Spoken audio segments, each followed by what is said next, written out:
ئێرە ئۆسلۆیە، ئێرە مەملەکەتی بەفر و مرۆڤە قژزەردەکانە، ئێرە دواخاڵی باکووری گۆی زەویە لە کیشوەری ئەوروپاوە. ساڵانێکە وڵاتە بەهۆی بوونی کەسایەتێکی کوردەوە جێسەرنجی میدیا کوردی و ئەوروپیەکانە. نەجمەدین فەرەج ئەحمەدی ناسراو بە مەلاکرێکار ساڵی 1954 لە شاری سلێمانی لەدایک بووە. ژیانی سیاسی و کۆمەڵایەتی کرێکار بە چەندین هەڵبەز و دابەزی جێسەرنجدا تێپەڕیوە. ناوبراو لە سەرەتای هەفتاکانی سەدەی ڕابردوودا دەچێتە شاخ و دەبێتە پێشمەرگەی پارتی دیموکراتی کوردستان و یەکێک لە جەنگاوەرە لاو بە جۆش و خڕۆشەکانی شۆڕشی ئەیلوول.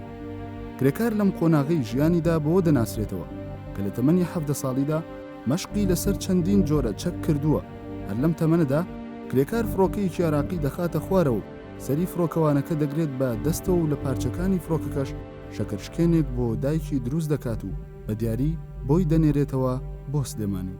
لە دوای شکستی شۆڕشی ئەیلوول کرێکار دەگەڕێتەوە سلێمانی، پاشان لە فەرمانگەی ئەمیندارەتی گشتی کاروباری کۆمەڵایەتی لە شاری هەولێردا دەمەزرێت و ڕوو لەو شارە دەکات و ماوەی 3 ساڵ تێیدا دەمێنێتەوە.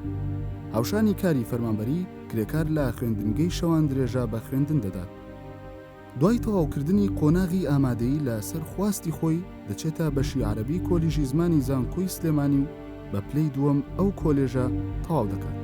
ساڵی 1983 کرێکار هاوشانی عەلی باپیری هاوڕێی ڕوو لە وڵاتی ئێران دەکات و لەوێ سەلاحەدین محەممەد بەهائەدینی ئەمینداری ئێستای یەکگرتووی ئیسلامی دەبینێت. دوای 3 مانگ کرێکار لەگەڵەمەی دووەمیدا هەوڵی دروستکردنی ڕێکخستنێکی سیاسی سەربازی ئیخوانی دەدات، بەڵام لەم کارەدا سەرکەوتوو نابن. پاش ئەمە کرێکار دەبێتە پێشنوێژ و وتارخوێنی مزگەوتی ناوکەمپی هاوارە عێراقیەکان لە شاری کەرەج. لە وتارێکیدا لەو مزگەوتە کرێکار ئاماژە بەوە دەدات کە گەر بێت و ئیمام خومەینی بێتە ئەم مزگەوتە و پێشنوێژی بکات، ئەوە دەبێت لە دوایەوە نوێژ نەکرێت چونکە ئەو نوێژە بەتاڵە. ئەم ڕستەیە دەبێتە هۆی مەترسی لەسەر کرێکار، بۆیە بە ناچاری ئەو کەمپە جێ دەهێڵێت و بە نازنامەیەکی ساختەوە دەگەڕێتەوە شاری سلێمانی و ژیانی هاوسەرگیری لەگەڵ ئافرەتێکدا پێک دێنێت کە پێشتر لە قۆناغی زانکۆدا ناسیوێتی و ئافرەتێکی شیوعی بووە، بەڵام دوای گفتوگۆی زۆری کرێکار لەگەڵیدا بیر و ڕای گۆڕاوە و بووەتە ئیسلامی. پاش پرۆسەی هاوسەرگیری کرێکار و هاوسەرەکەی بە نهێنی دەچنەوە ئێران و لەوێوە بۆ بلوچستان و پاشان دەچنە ناوخاکی پاکستان. لێرەوە کرێکار بۆ یەکەم جار دەچێتە زیندان پاش ئەوەی گومانی لێ دەکەن کەسێکی فەڵەستینی بێت.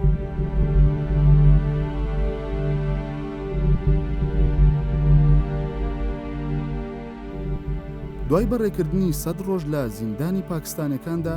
کرێکار ئازاد دەگرێت و لەگەڵ هاوسەرەکەی دەچێتە شاری کاراچی پاکستان. هەر لەم شارە کرێکار چەندین کەسایەتی دیار دەناسێت، لەوانە عەبدوڵڵا عەزام، قەلبەدین حکمەتیار، بورهانەدین ڕەبانی و چەندین کەسایەتی تر.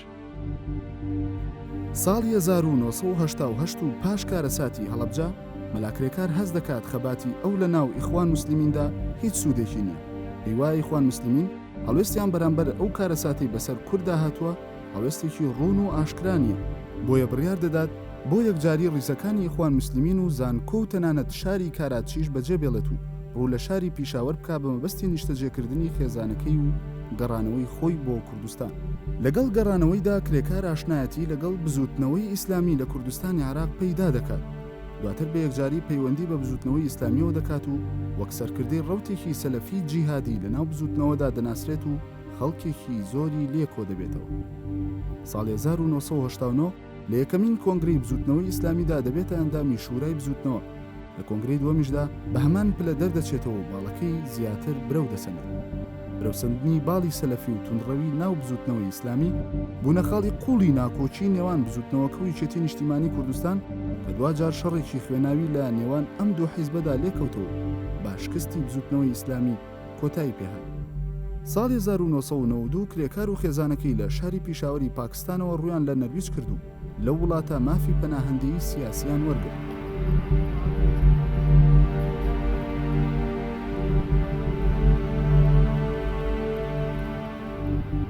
لە کۆتایی نەوەدەکانی سەدەی ڕابردوودا تا دەهات ناکۆکی زیاتر دەکەوتە نێو سێباڵەکەی بزوتنەوەی ئیسلامیەوە، یەکێکیان بە باڵی شێخ عەلی عەبدولعەزیز و یەکێکیشیان بە باڵی مەلاکرێکار و سێمیشیان بە باڵی عەلی باپیر ناسرا بوو. تا کار گەیشتە ئەوەی ئەو سێباڵە لە سەرەتای ساڵەکانی 2000دا لێک جیابوون و باڵێکیان کە زۆر نزیک بوو لە مەلاکرێکارەوە ناویان لە خۆیان نا جوندول ئیسلام و باڵەکەی علی باپیریش ناویان لە خۆیان نا کۆمەڵی ئیسلامی. هەر لە سەرەتای جیابوونەوەیانەوە جوندول ئیسلام لەگەڵ یەکێتی نیشتیمانی کوردستان کەوتنە شەڕێکی قورسەوە. لەم سەروبەندەدا داوا لە مەلاکرێکار کرا کە ڕەوتێکی تایبەتی هەبوو خۆی ببووە ئەمیریان ببێتە ناوبژیوان لەو شەڕەدا. سەرنجام ناوبژیوانیەکە یەکگرتنی جوندول ئیسلام و باڵەکەی مەلاکرێکاری لێکەوتەوە، ناویان لە خۆیان نا ئەنسارول ئیسلام، کە دواتر ئەوانیش لەگەڵ یەکێتی نیشتیمانی کوردستاندا با شەڕێکی قورسدا تێپەڕین تا ساڵی 2003 و لە سەروبەندی پرۆسەی ئازادی عێراقدا درانە بەرم و شەکی ئەمریکی و لە ناوچەکانی هەورامان دەرکرا. ڕۆژی 6 نۆی 2002 لە کاتێکدا کرێکار چەند ڕۆژێکی کەم بوو لە هۆڵنداوە ڕووی لە ئێران کردبوو تا لەو ڕێگەیەوە بگەڕێتەوە کوردستان، لە وڵاتە دەست بەسەر کرا و ڕەوانەی هۆڵندا کرایەوە. لە هۆڵنداش کرێکار بە هەمان شێوە بۆ ماوەی 4 مانگ دەست بەسەر کرا و لەو ماوەیەدا چەندین جار لەلایەن دەستگا هەواڵگرەکانەوە لێکۆڵینەوەی لەگەڵدا کرا. چەندین تۆمەتخرانە پاڵ کرێکار کە دیارترین و سەرنجڕاکێشترینیان ئەو تۆمەتە بوو کە ئوردن خستبووە پاڵی، دوای بڕێک مادەی بێهۆشکەری بردوۆتە ئەو وڵاتە و بازرگانی پێوە کردووە. دوای 4 مانگ دەست بەسەری لە هۆڵندا کرێکار ڕەوانی نەرویج کرایەوە، بەڵام لە ڕۆژی 20/2/2003ەوە کرێکار لە نەرویج پاسپۆرت و مافیمانەوە و پەناهەندەی لێ سندراوەتەوە. ئێستا لەو وڵاتە هیچ مافێکی نییە و بەردەوام هەڕەشەی دیپۆرتکردنەوەی بۆ عێراق لەسرە. گەرچی زۆربەی خەڵک کرێکار وەک بانخوازێکی ئیسلامی توندڕەو دەناسن، بەڵام ئەو دوو دیوانی شاری چاپکراوی هەیە بە ناوەکانی ژانی لەدایک بوون و ئازاریمانەوە. کرێکار دەڵێ ئیخوان موسلیمین فێری بنەمایەکیان کردم کە ئێستاش لە سەری دەڕۆم، ویژەوەیە لە هەموو شتێک زانستێک وەرگرە، لە هەموو زانستێک شتێک بزانە، لە زانستێکیش هەموو شتێک بزانە. بە گوتەی خۆشی کرێکار تا ئێستا زیاتر لە 5,000 کتێبی لە هەموو بوارە جیاجەکانی معریفەدا خوێندۆتەوە. کامێرای NRT لە ئۆسلۆ ڕووی لە ماڵی کرێکار کردو بە پێچەوانی کەش و هەوای ساردی ئەو شارەوە بە گەرمی لەلایەن ناوبراوە پێشوازی کرا.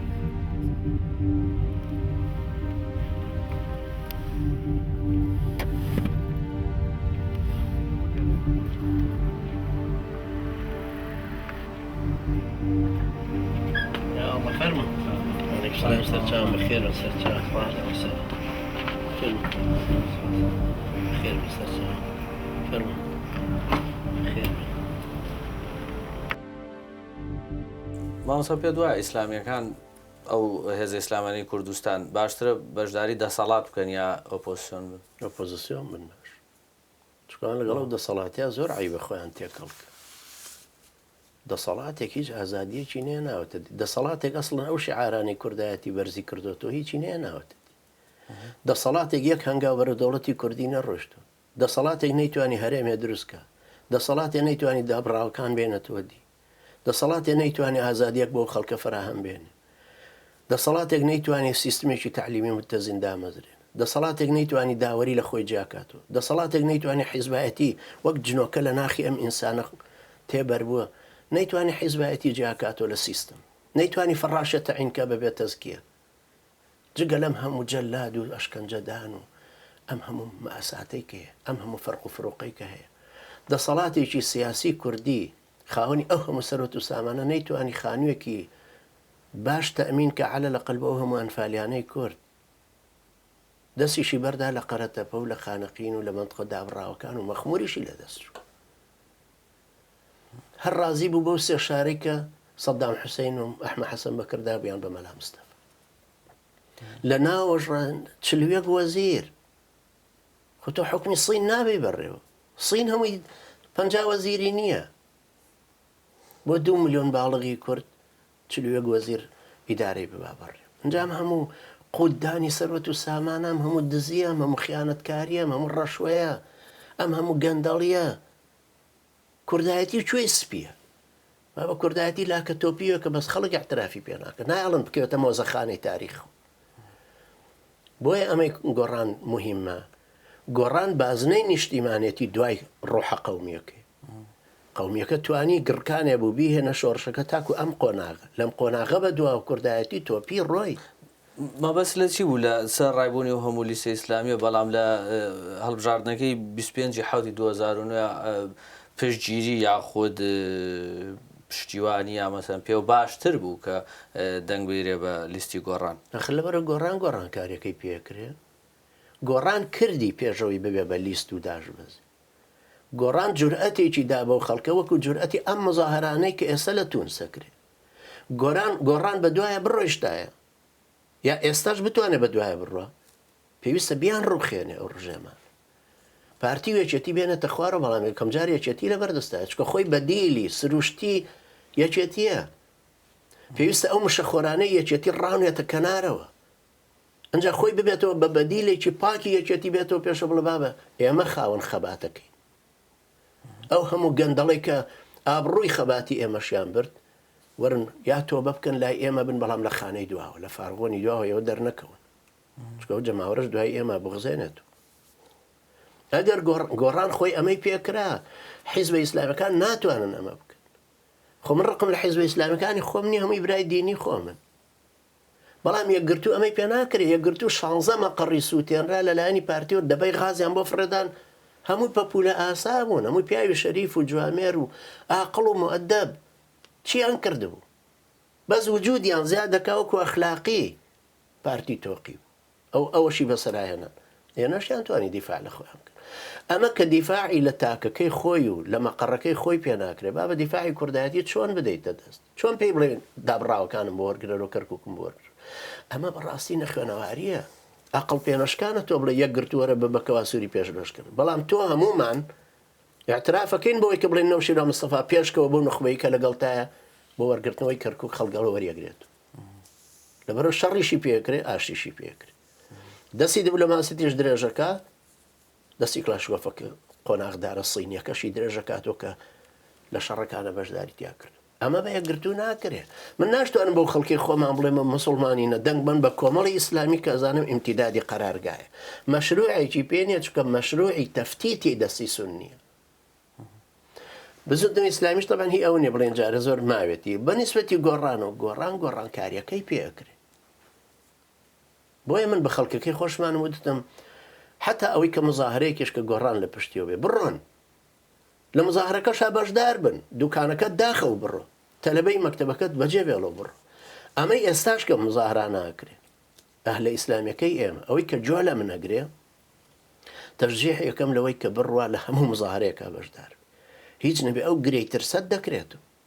کە تۆ خۆت تۆ قاندووەوە ئەزانی ئەم سیستم و ڕژێمە کەس ناوێت جنێویان پێ بدە کەس ناوێت لە ماڵی خۆشی قسەیان پێ بڵێ گۆڕان ئەمەی دروست کرد کە جارە ئەم عقدەت الخەوفەی لە دڵی خەڵکا ڕەوانەوە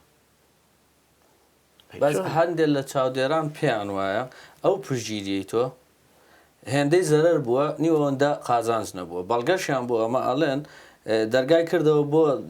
پارتی وشێتی کە بڵێن توندڕەوێکی لە کاوانەیەکە توندڕەوێکی وەک مەلاکرێکار پشگیری گۆڕانەکە سیرکەن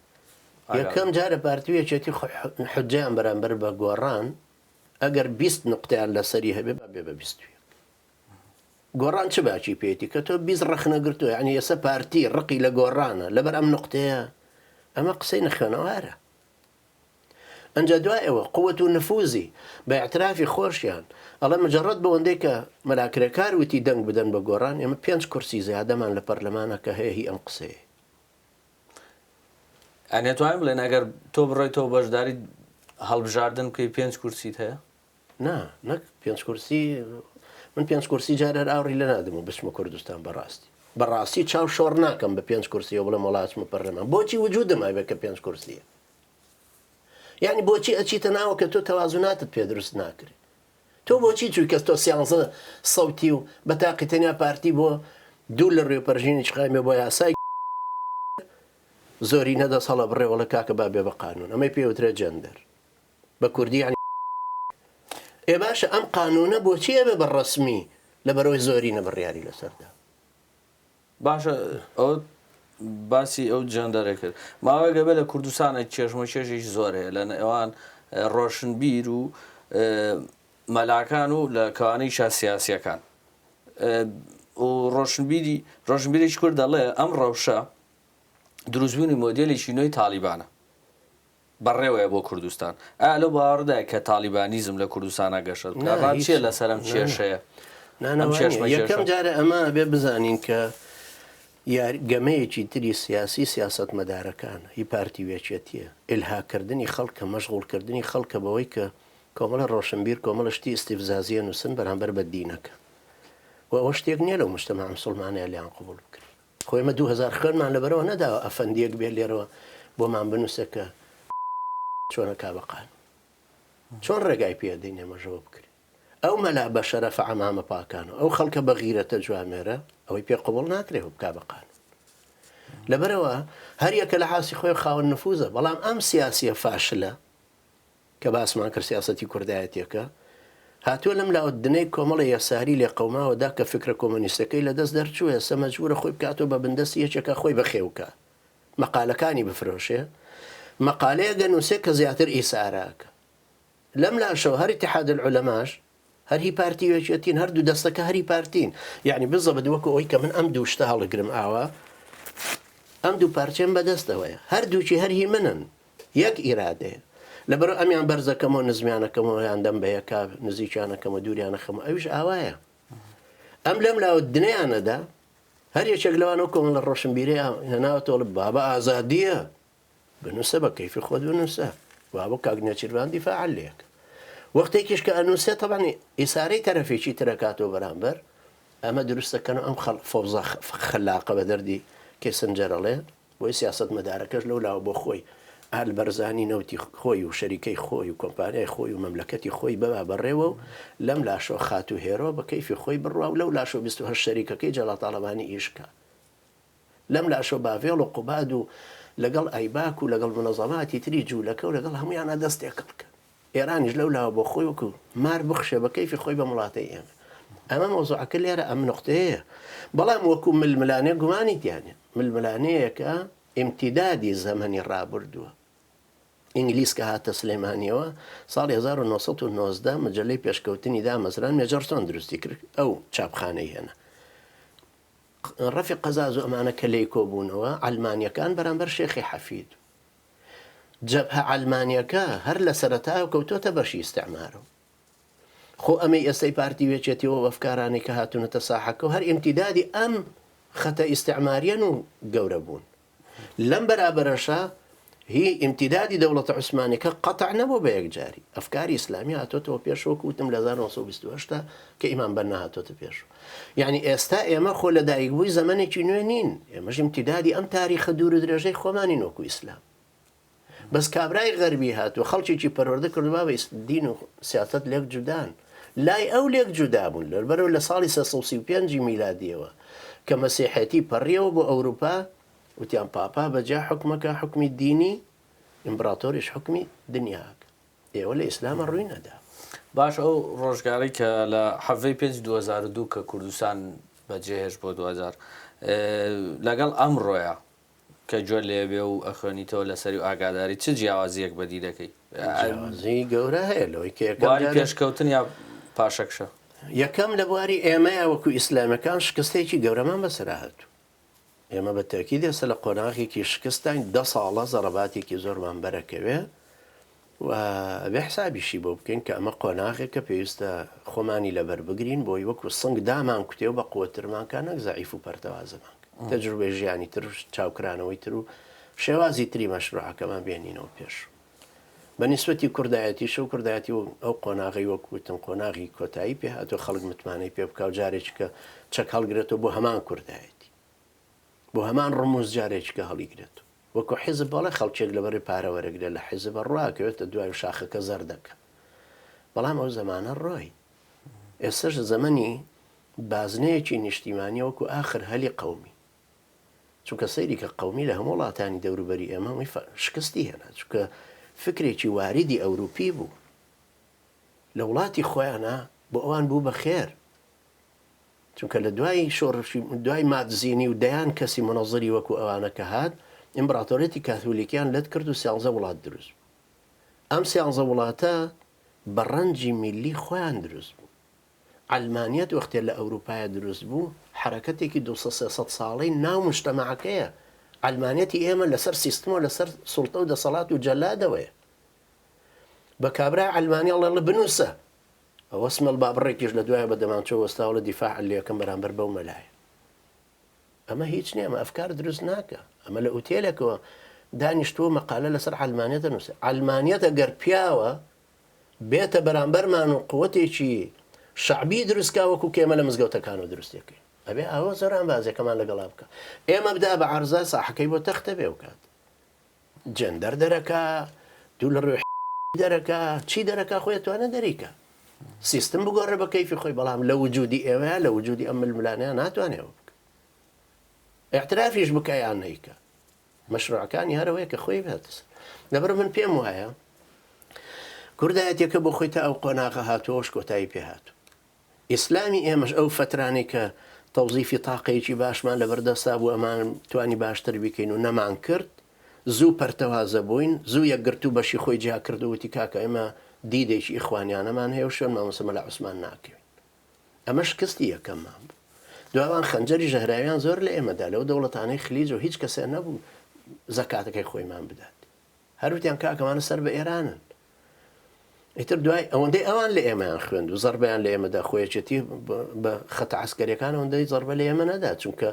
لەو ململانێ خوێناویانەیە دروستە بووینەوە بە قووەترە بووینەوە ئەنجا دوایش آخر خەنجەری ژەهراویش کە مامۆستا عەلی باپیر و قەرارگا و یەکێتی لە بزوتنەوەیاندا و کردیان بە دوو لە تۆ لە سیوێکی پێنجی 2001 ئێمە کەوا بوو ئاعترافکەین بەوەی کە ئێمە شکستمان هێنا لە مەرحەلەی یەکەممان ئەم 10 ساڵش کە کوردایەتی بەهۆی احتیلالەوە بە قووەتر بووە چۆتە سەر حکم و پارە و زەمن و مخابرات و سڵتە و هەموو شتێکی لە بەردەستایە و هەموو زەڕەباتێکیش بە ئێمە کێشە بە ڕووی قانون و بە ناوی تیرۆر و بە ناوی ئەم جۆرەشتانەوە ئەمە پێویستە لە خۆی لە بەرا بگری خۆمە هەر بەسەر ئێمە نەهاتووە بەڵام ئەم زەمەنە بۆ قەومیەکان کۆتایی پێدێ ئەمە زەمەنی ڕەزا شایە پێشتر زەمەنی مستەفا کەمالە هی ئامان وڵڵا خانە لە ئەفغانستان هی جەمال عەبدوناسر و پێشترە لە میسرە هی محەممەد سیاد بەریە لە سۆمالە ئەم حرەکەتە قەومیە کۆتایی پێهات ئەنجا بازنەیەکی نیشتیمانی لە بەردەستی ئەوانە وەکو فرسەتی ئەخیر ماوە کە پێم وایە نەوشە لە مستەفا ئەتوانێت ئەویش ئاخر شتی کوردایەتی ئاخر شرینقەی کوردایەتیە دوایە و کوردایەتەکەش ڕاتە کەنار وەکو هەموو فکرێکی قەوم ئەگەر ئێستا بێنە سەر تەوەرێک کە ڕەوشی پەنابەران و موسڵمانان و دروستبوونی بیری ئیسلام و فۆبیا ئەو ڕەوشەی کە ئێستا لە ئەوروپا هەیە ئەمە پەیوەندی بە یەک نقطەی جەوهەریەوە هەیە غەرب ناتوانێت ئیسلام بدا بە عەرزە لەبەر ڕقی زۆر لە ئیسلامەکە چونکە سەیری کە غەرب لە سێ سەرچاوە بۆ میلەتان هاتووە فکرێکی فەلسەفی کە 50 مەدرسەی فەلسەفی زۆرتر هەیە هەر 50 ساڵ و جارەگەی گۆڕ لە فکری ئەرستۆوە بۆ سروشتیەکان بۆ ئەوانەی وتیان ئاو ئەسڵە ئەوەی وتی هەوا ئەسڵە وتی ئینسان ئەسڵە ئەنجا دوای بۆ فکری دینی زەمەنی 1000 ساڵەی مەسیحەتی ئەنجا بۆ فکری ئەم 300 ساڵەی ئەخیر هەرچی ئەهات ئەوی تری پێشووی ئیلغا کرد فێختە کە هادوتی ئەسڵ ڕۆحە شۆبنهاوەر کە هادوتی نا ئەسڵ هەستە هێگڵ هادوتی نا ئەسڵ عەقڵە مارکس گاڵتەی بە هەمویان کردوتی ئەسڵ مادەیە لەبەرەوە غەرب ناتوانێت لەسەر یەک فکرێکی فەلسەفی بوەسێت چونکە هەر عەتای ئەو خەڵکەیە هەر کەسێک دێ ئەوی تر خاتە کەنارەوە ئەمە وەکو فەلسەفە دووهەم وەکو فکری سیاسی لە فەلسەفەکانەوە نەهاتوە فەیلسوفەکان لە مەلیکەکانیانەوە هاتوو ئەوەی لە مەلیکەکانیانەوە هاتوو ئیبداعی عەقڵی خۆیانە چۆن سیستم دروست دەکەنەوە هەتا زەمەنی حیزبایەتی بڵێن تا ئەم 200 ساڵی ئەخیر یا 300 ساڵی ئەخیر ئەخلاقیش لە کەنیسەوە هاتووە کە ئێستا ئەخلاق لە کەنیسەوە نەماوە ئەخلاقی سەرمایەداریە سەیری ئەم سێ نوقتەیەک فکری فەلسەفی بۆ لێکدانەوەی ئینسان و گەردون و ژیان فکری سیاسی بۆ تەوجیهکردنی کۆمەڵگە و دەوڵەت فکری قیەم و ئەخلاقی بۆ پاراستنی تاک و کۆ خێزان ئێمە لە ئیسلامە لە یەک شوێنەوە هاتوو لە یەک قولوەڵا وەحەدەوە هاتوو بۆیە ئەو داماوە بەدەست ئێمەوە ئەو وەختەی فکری فەلسەفیمان مناقەشاکەن ئەڵێنەوە ئیبن ڕوشد کە ئەڵێ سیاسەت ئەڵێنەوە ئیبن ڕوشد کە وەزیری عاضد بوو کە ئەڵێ ئەخلاق ئەڵێنەوە ئیبن ڕوشد و مەدرسەی ئەخلاقێکی کە ئەڵێنەوە ئیمامی غەزالی ساڵی 505 هیجری مردووە 900 ساڵ لەمەوە پێش ئەڵێنەوە ئیمامی غەزالی فەیلسوفە ئەوە ئیمامی غەزالی منەظیرە 7 مجلد کتێبی لە فقی شافعی هەیە ئەوە ئیمامی غەزالی صاحبی نەظەریەی تەزکیەی نەفسە لە ئەحیا علوم الدین غەرب ئێستا کە دێ بۆ ئیسلام دەرەقەتی ئەم ئیسلامە نایە بۆیە ئێسەوەندە دژایەتی ئێماکەن.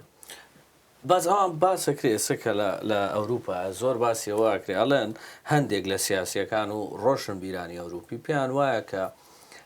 هەڕەشە گەورەترین هەڕەشە لە دوای نازیسم و کۆمۆنیسم ئیسلامیسمە ئیسلامیسمە لەبەر ئەم نقطە فکریەیە ئەجینا سەیری کە قیاسی هەریەکێ لەوان ئەو سیانەی کە ئەیکەن غەرب بڵین سەرمایەداران یا دیموکراسیان وڵاتی دیموکراسیەکان لەگەڵ کۆمۆنیستەکان بوو بە یەک نازیاندا بارزە وایە دوای غەرب هەمویان بوونەوە بە یەک کۆمۆنیستیاندا بارزە هەر غەرب ئێستا ئەوێ ئیسلام بدۆزێتەوە بۆی ئیسلام بدا بارز بەس لەبەرەوەی دەرەقەتی ئیسلامەکە نایە ئەڵێ ئیسلام وەکو ئەم دوانە وایە بەس ئەم دوانە هەمووی حرەکاتی خوێن ڕێژن ئەم دوانە بەلایانی کەمەوەیکی 20 ملیۆن ئینسانیان کوشتووە 30 ملیۆن ئینسانیان کوشتووە ئەو ئەوێ ئیسلام بێنێتە شوێنی ئەمانە ناشتوانێت لەبەرەوەڵە باشە ئەو ئیسلامی تۆ ئەوەندە لێمانە ترسێنی ئەم ژنە محەجەبەیە 100,000 مسلمان کوژران لە پێناوی پاراستنی فەڕەنسا لە حربی عالەمی دووەمە ئەم کچە محەجەبەیە هەر کچی ئەو زابطەیە کە خەڵکی ساحل العاجە لە ماڵۆ دانیشتە تەقاعودی بەرەگری یعنی ئێمە بۆچی لە جێی پیاوەتی باوچیە کە زابطەیەک بخۆ بن بلە زابطێکی زمانی فەڕەنسیەکان بوو جێشی فەڕەنسی کە بوو بە ڕێز جمهوری جەزائیریش باش ئێستا کچێکی ئەو محەجەبە بێ داوەشی نەبوو عەلمانیەتی ئەوروپی نەتوانێت احتیوای ئەم حیجابە بکە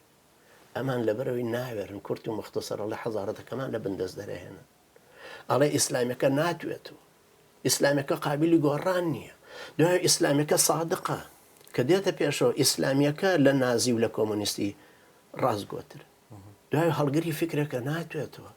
یعنی هەر ئەوەندەیە بوو بە ئوسولی بۆ کوشتن ئەوەندە ئاسانە هەر بە گوێیا خوێنەڵە جیهاد فی سەبیلیلlah سیارەیەکمانە ناوە جەنابەت دەتوانی بڕێ بۆ بەهەشت لەسەر لاشەی یولاندس پۆستن ئەڵێ بەڵێ بەسەر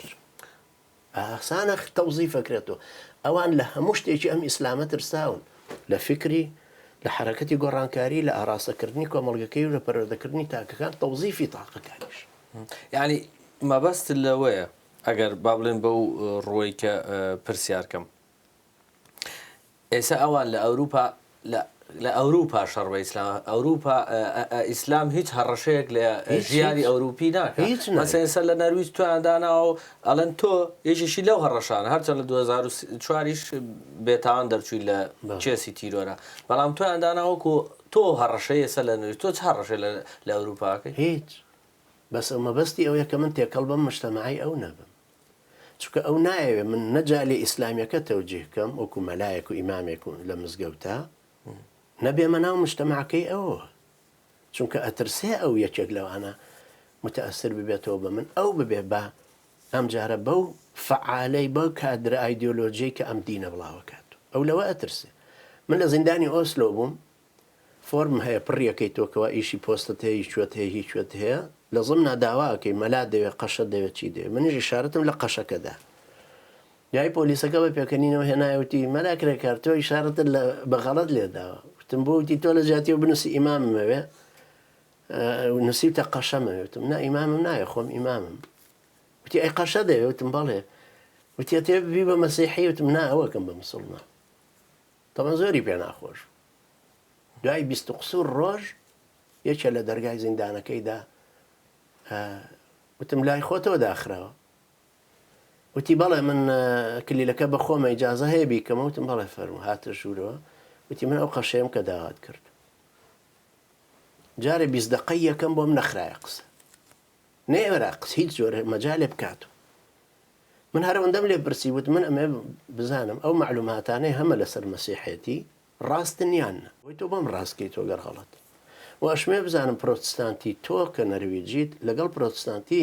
جۆرج بۆشا فەرقەکەیان چییە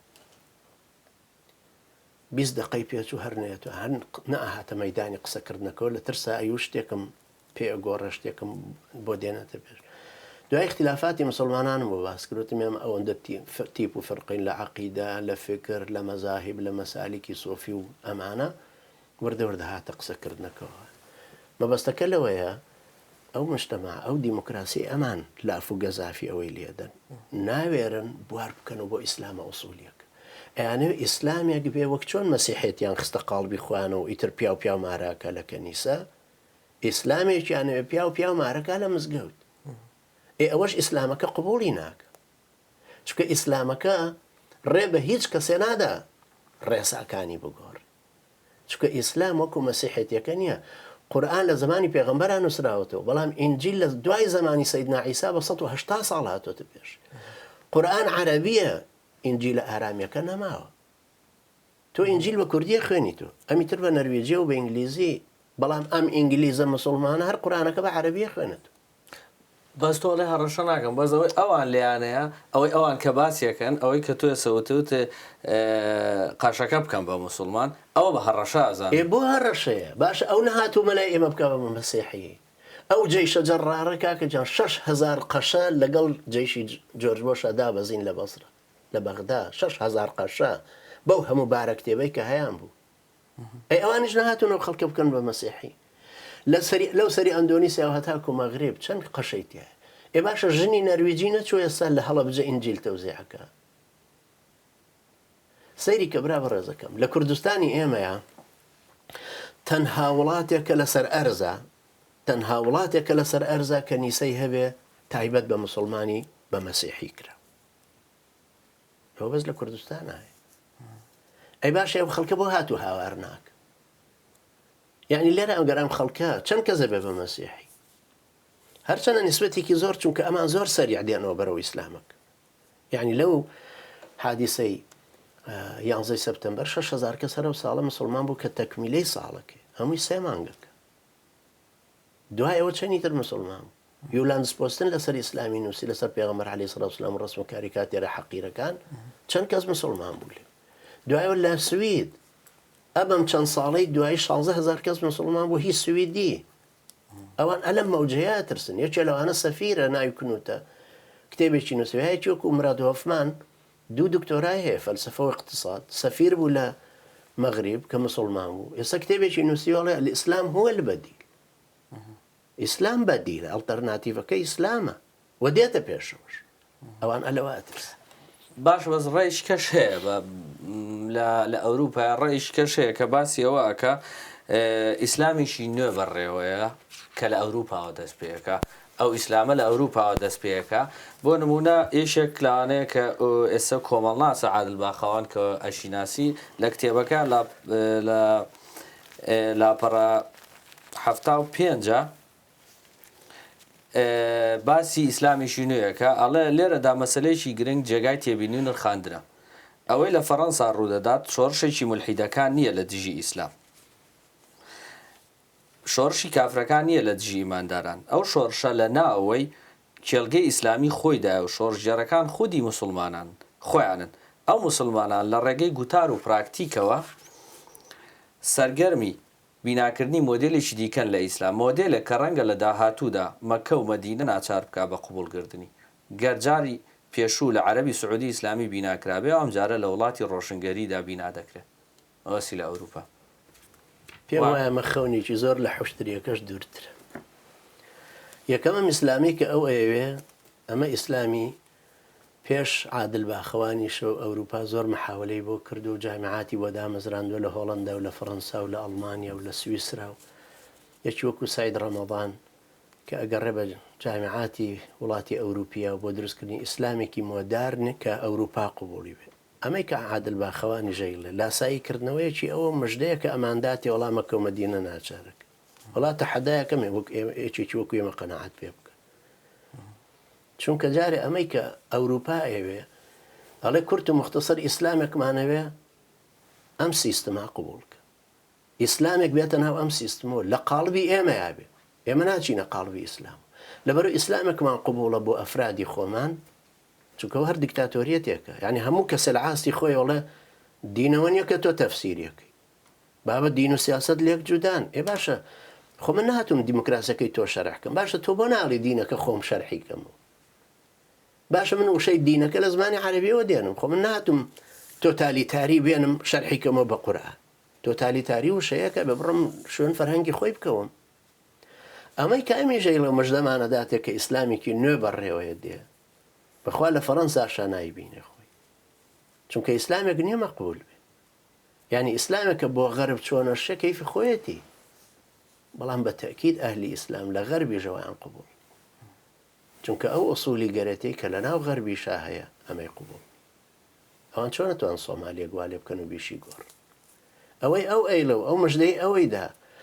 ئەو پاکستانیەی کە ئێستا باپیری هاتبوو لەگەڵ ئینگلیز باوکیشی لە بەریتانیا لەدایک بوو ئێستا لە عوزۆی لۆرداتە کوڕەکەش لەوێ لەدایک بوو ئەمەی قبول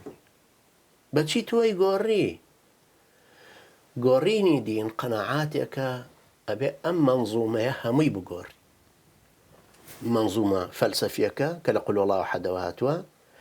منظومە سیاسیەکە کە بانگەوازی پێغەمبەرانە بۆ گۆڕانکاری کۆمەڵگەکە منظومە ئەخلاقیە قیەمیەکە کە علاقەی هەیە بەسەر خێزان و پەروەردەی ئینسانەکان و تەزکیەی نەفس و چۆنەتی ڕەفتار لەگەڵ خەڵکەکە مافو ئەرکەکانی خەڵکەکە ئەم منظومەیە ئەمە خەیاڵ پڵاوە و پێی وابێ بە دوو کتێبی دۆرکایم بۆمان دێنێتە پێش وەڵڵا لە خەیاڵ پڵاوە ئاژینەوە ئیسلامێکی نوێ بڕێوە خۆ باشە جۆرج بەش بە هەموو قوتی خۆیەوە ئەمینەوە دوودێکی هێناوتی وەڵامە ئیمامتانە ئەم خاتونە ئێوە ئیمامەتی بکە وەکو یوسف قەرزایی وتی بابە لە هەموو تاریخی ئیسلامە ئافرەت بووە بە حاکمەوە وەکو شەجەرەت الدۆڕ بەس نەبووە بە ئیمامی مزگەوت دادا ئامینەوە دووت هاتوون ئیمامەتیەکی بۆ کردن و لە دوایەوە کوڕ و کچپێکەوە سافرە و محەجەبەوەکو یەک و هەموو کاوبۆی لە پیاوی لە کەنیسەیەکیش لەبەرەوەی هیچ نییە مەشروعێکی مردووە خۆشە ناوە هێنا پێشتر باسی یولان پۆست نەکرد کە ڕاستمەکانی پێغەمبەری موسڵمانانی بڵاو کردەوە بۆ ماوەی 5 ساڵ لەمەوە پێشوو بەڵام بەردەوام ئێستاش ئەو کارە هاڵاوی لێڵەسێ و زۆر گەرمە ینی هەواڵێکی زۆر گەرمە ئێستاش لە دەناو دانیمارکە بەڕای تۆ کە تۆ ئێستا کەسێکی لە نەرویجەزی و لە وڵاتە ئەسکەندەنافیەکان و ئاگاداری ئازادی ڕۆژنامەگەریت لێرەیە لەم ئەسکەندەنافیە تۆ چۆن یەبینی ئەو ڕسمانە ئەو یانەیەکی زۆر گەورە بوو دەست درێژەیەکی زۆر سەخیف و حەقیر بوو تۆ شاحینەیەکت پێ لەسەر جادەوەستاوی کە بوو بە سوور معقولە تۆ تێپەڕی بەسەرم هەموو سەوزەیە ئەمە یولان دەستپۆستن کردی وەکو ئەوە وایە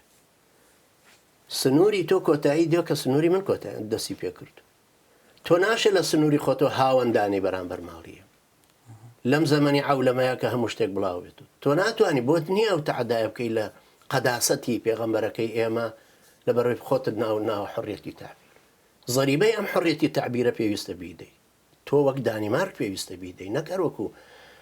نووسەرەکە و نووسەرەکەش بزانە چێ بۆ چێ چۆتە مەیدانەوە ئێستا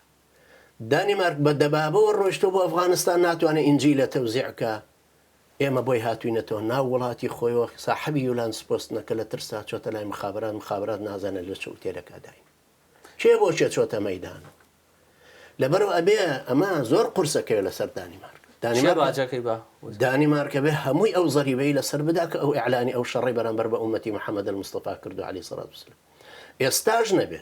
20 ساڵی تر 30 ساڵی تر کە خلافەتی ئیسلامی دێتەوە زەریبەکەی وەکو چۆن دەوڵەتی جوولەکانە چەوسان جوولەکان چۆن چەوسانەوە لە دوای 1948ەوە هەتاکو آخر حکمی هەلمەت کۆڵیش زەریبەیانەدا بە ئیسرائیل ئەبێوانش ئەو زەریبەیە بدەنەوە بە ئەهلی ئیسلام تۆ باسی ڕۆژنامەکەت کرد بەڵامەڵی دانیمارکە بێینەکە دانیمارک لەبەرەوەی ڕاسمۆسن کە 11 سەفیر ویستیان بێن بۆ لای قبولی نەکردیەوە قیەمی خۆمانە و حڕێتی خۆمان خۆی مەسەلەکە حڕێتیش نەبوو مەسەلەکە شەڕێکی حەزاریە ئەمە هاوەنەکە لەو هاوەنانەی کە ئیتەقێن سەلمان ڕژدیە تەسلیمە نەسرینە ئەمەی ئەم یولان سپۆستنەیە تۆ ینی وای بینی کە ئەوە دانمارک بەرامبەر ئیسلامی کردو نەگیولان پۆستن شەڕە حەزاریەکەیە غەرب هەمووی کردوێتی غەرب هەمووی تایە مشتەرەکە لەم ڕسمە حەقیرانەیە دانیمارک وەکو شعب و مەلیکەش تایە مجریمە مەلیکە و سوڵتاتی ڕسمی ڕاسموسن بە تایبەتی و حیزبەکەیوان و دەسەڵاتی سیاسی ئەوان تیا مشتەرەکن ئەنجا شعبەکە خۆشی کە لە 180 بۆ 90 سەوتی دابوو کە باڵی حەقی خۆیەتی بڵاو بێت ئێمە چۆن ئەو ئومەتە ئەوە قبوڵەکەی لەبەرەوە هەتا دانیمارک ماوە بێ وەکو ئیسرائیلی نەوێرە لە هیچ شوێنەکە جوان سەفەری خۆی پیشاندا بڵێ من دانیمارکی ئەوە هەروە ئەو شەڕ هەروە ئاسان ناڕوە لەسەر پێغەمبەر صلی الله علیه وسلم هەر وەڵڵا بێ زەریبەکەشی زۆر قورس بدەم بە تاریخێکی ژەیدە ئەوە نییە بڵێ وڵا ئینفجارێک قەوما لە وڵا کابرا بە سۆمالێک بە چەقۆ ڕای کرد بە دوای کابرای ڕەسامە بۆی بیکوژێ ئەمانە شەڕی عەقایدین اینجا ئەمە شەڕی دینن باشە بێت تۆڵەکە لەوە گەورەتر بێ بەڵە زۆرە بێت لەوەش گەورەتر بێ بۆی تەدیبیان کە 1998 ساڵ ئەمانە هاتن وڵاتی ئێمان داگیر کرد دوای سەریان شۆڕ کرد و ڕۆشتنە دەرەوە سەلاحەدین ئەیوبی باپیرەی خۆمان وەستا بە دیاریانوتی مر شۆڕکەن و بڕۆنە وڵاتی خۆت بەسەر حیزی هەمووتان بڕۆنەوتی ئستعمار کە هاتە وڵاتانی ئێمە لە ئەندۆنیسیا هەتاکو مەغریب کە گرت بووی بەسەر شۆڕی هەمووی ڕۆشتنەوە دەرەوە هەرە بێ بشڕۆ وڵاتی ئیسلام نە هونود الحمرە ئیبادە ببێ نە ئەشێڵین عالەمی ئیسپانیۆ لێی لەسەر بچەق تۆ سەیری ئەو ململانەی خوێناویە کە ئەو جوامێر و بە شەرەفانەی ئەهلی سنت لەو مسلسە سنیاتیان بە مەشروعی ئەمریکی کرد 800 عملیاتی استشهادی لە ماوەیەکی کەمە کە قاعدە کردوێتی 800 عملیاتی استشهادی دەوەرە بزانم چ دەوڵەت و حکوومەتێک دەتوانێت ئەمە دروستکە 800 استشهادی بێنی هەرێکە ئامادە بێ ڕۆ خۆی بتەقێنێت خۆ بە تاکید 200 هەر فاشل بووە گیراوە یعنی 1000 کەس 1000 سیارە 1000 خەبیریش هەبوو ئەم عملیاتی استشهادی هەڵبڕ بۆ مەشروع ئەمریکی هەروە وەستاوە ئەمریکا فەشەلی هێناوە لە هەموو وڵاتی ئەهلی ئیسلامەوە پێویستە بشکشێتەوە دۆ هەرە وەڵڵا بەگەڕانەوە بۆ کوردستان باتەمای بگەڕێیتەوە یا بوو گەڕێنەوە